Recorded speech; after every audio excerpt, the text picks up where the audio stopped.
Denver 911, where is the emergency? When a loved one is in dire need, you can count on the extraordinary skill and compassion of the Denver Health paramedics, the emergency department, and the entire trauma team. You get those calls that get your heart pumping and kind of makes you appreciate what's going on and how quick you have to work. More than 80,000 calls annually for emergency medical assistance. In 2008, 50,000 transports to 12 area hospitals, over 20,000 to Denver Health alone, and more than 98,000 emergency and urgent care visits. Rod Yoko'oji, Jaime Azuero, and little Sierra Moore are alive today because of the skillful work of Denver Health paramedics and the doctors and nurses in the emergency department. Hi, this is the Denver paramedics. Can you verify the address of your emergency, please? 2 years ago on Valentine's Day, Rod Yoko'oji had a massive heart attack. And he said, I think I'm having a heart attack. And I said, are you short of breath? And all the time we're driving. And he said, yes. I said, do you have any pain in one of your arms? He says, yes, my left arm is numb. So I did a U-turn and pulled back around in front of my office building, and I said, we need to call the ambulance right now. They were there within 4 to 5 minutes. They were there so fast. Pretty much as soon as I laid down, the last thing that I heard was Sean say, you're having a heart attack. I took a deep breath and watched the ambulance as it drove away with sirens and going and lights flashing, and I said, okay, here we go. Very soon after that, his heart went into ventricular fibrillation, which basically his heart's just kind of twittering, shaking. And to relieve that, we apply the patches on him and shock him with electricity. In between 17th and Sherman and the somewhat 13 blocks that it took to get to the hospital, he had to defibrillate me 8 times. Well, Sean says clinically I was dead. They brought me back to life. He's my angel. I mean, when someone saves your life like that or actually brings you back to life, what can you say? Because in fact, in the cardiac care unit at the hospital, my nickname was the Miracle. It's outstanding. In the 13 years I've been doing this, I've seen maybe 4 ever that have survived to leave neurologically completely intact and know like nothing ever happened to them. I'm so very grateful to them. They're heroes. They are heroes in my book. They are the reason why Rod is here today. Okay, what's the problem? Tell me exactly what happened. Seconds seem like minutes to somebody who's dealing with an emergency. Minutes seem like hours, so we try to get them, the right service as quickly as possible, and this team does it. Paramedic Dispatch Chief James Azuero knows the importance of skill and speed, because in 1978, just 2 days before his 12th birthday, his dad Jaime almost didn't make it.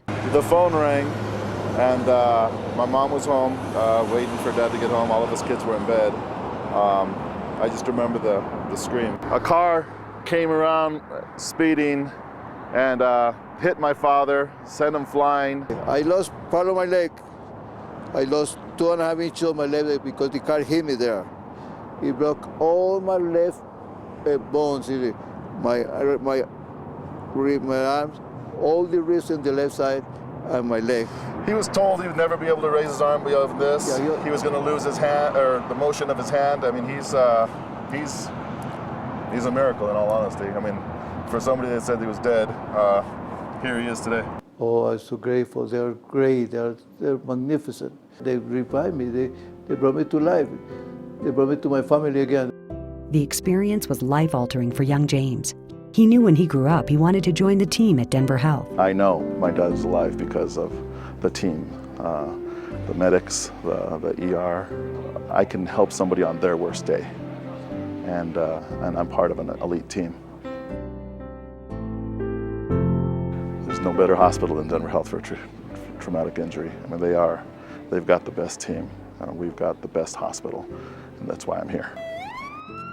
The American College of Surgeons has recognized Denver Health's trauma system as the best in the United States at saving lives. If the patients aren't intubated in a timely fashion with critical injuries, and if we don't have appropriate assessment of their injuries to give us a head start on what to do when they arrive here, we don't have a chance of saving these lives. All of us, the paramedics, the emergency medicine team, the trauma surgery team, and all the other components can feel good at the end of the day because we know we've done a job better than expected. We have a reporting of a gunshot wound to a child. Police are on scene. When 8-year-old Sierra Moore was caught in the crossfire of a gang shooting and took a bullet to her chest, she became one of the 95.5% of trauma victims who survive in the hands of this highly skilled team. They're patients you never forget. Forever I'll remember her, I'll remember that day. There was so much going on and so quick. Our goal was just to get her in the back of the ambulance, find the wound, and get to the hospital as soon as possible so that the surgeons had a chance to do more of the work. The last time we saw her, she was in the emergency room about to be transferred up to emergency surgery. So it'll be really exciting to see her and see how she's doing and see how she's progressing and healing from her injuries. Hi. Nice to meet you. I'm the one that drove you to the hospital. I'm Michelle, I'm the one that played with you in the back. Certainly if they come in alive, it's considered a great loss and in many ways a failure on our part not to save them. So our goal certainly, if they come in talking, we want them walking out the door talking. We were only with you for 7 minutes. Thanks to the team, Sierra, 9 years old now, is the picture of health. It feels like I owe my life to the paramedics and the whole team at Denver Health for saving my daughter's life because my daughter's still here with me today. When she came in here, I didn't know if my daughter was gonna come home with me again or not, but she did. Thank you for everything, everybody. I'd like to know that there was a positive outcome for the patient involved, and especially being so young, being given a second chance at getting to grow old and have kids of her own it was really nice to have that feeling. I'm feeling great because they saved my life. Without them, I wouldn't be here. It's good to see you looking so well. The best feeling of the day is when you have a patient that's really sick and you get them to the hospital and you made a positive difference and they look at you and say thank you. That's the best time of the day.